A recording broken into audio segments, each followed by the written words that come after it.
Assalamu alaikum wa rahmatullahi ta'ala wa barakatuhu. Malamanmu ta wannan gida na Dubun Asirai TV mai albarka. A yau ma muna tafe da wani sirri insha Allah, sirri ne na bindiga. Insha Allah wanda yake so ya haɗa maganin bindiga insha Allah, laya ce insha Allah, layar bindiga da yardan Ubangiji. Wato in kana so ana maganin bindiga yau insha Allah ka same shi hanya mafi sauƙi da yardan Ubangiji. Idan Allah ya sa ka haɗu da wannan sirrin, muna gaya maka cewa ka je ka jarraba wannan sirri insha Allah. Sirri ne mujarrabin insha Allah, sirri ne mai ƙarfin gaske. Har ma za ka iya gwadawa insha Allah lokacin da ka haɗa shi insha Allah. In Allah ya sa ka samu mahaɗin nashi insha Allah, duk da ba wuyar samu ne gare shi ba, a lokacin ne dai insha Allah shi ne dai zai ɗan bada wahala. Duk da dai kai da kake neman sirri mujarrabi, tunda dai sirri ne mujarrabi mai yi dai insha Allah, na san da haka, tunda haka ne bare baka wuyar haɗawa ba insha Allah.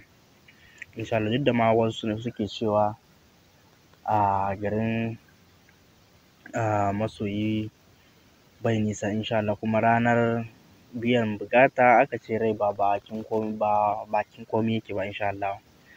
To da yardan Ubangiji yanda ake yin shi ne dai ana samo wannan me yake da suna kwakwar manja insha Allah, kwakwar manja.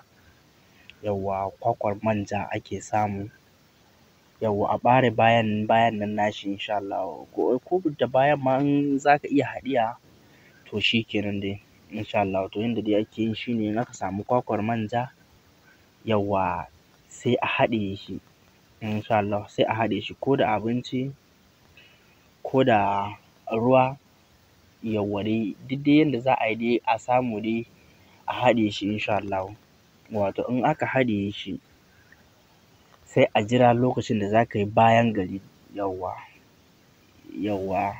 duk lokacin da ka samu ka yi bayan gari, ba a cikin toilet za ka yi ba, dama so ake ne abin da ka haɗiye shi ya fito fili ka gan shi ka ɗauka insha Allah. In ka yi bayan gari, yawwa sai ka baza ka gani, yau ka yi, gobe ka yi, jibi ka yi, in dai ka san lokacin da abinci, misali in yau ka ci abinci kwana nawa ne, awa nawa ne zai yi kafin ya fita a cikin mutum insha Allah. To lokacin nan sai ka baza, in ka samu insha Allah ba a wanke shi, yanda ka yi shi haka in ka samu shi ka ɗauka, to kawai abin da za a yi ka naɗe shi da wani ƙyalle ka kai a rufa maka da shi laya.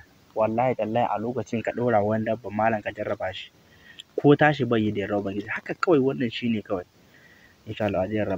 A je a jarraba sai an zo an bamu labari insha Allah. Wannan sirrin mujarrabin ne malamai.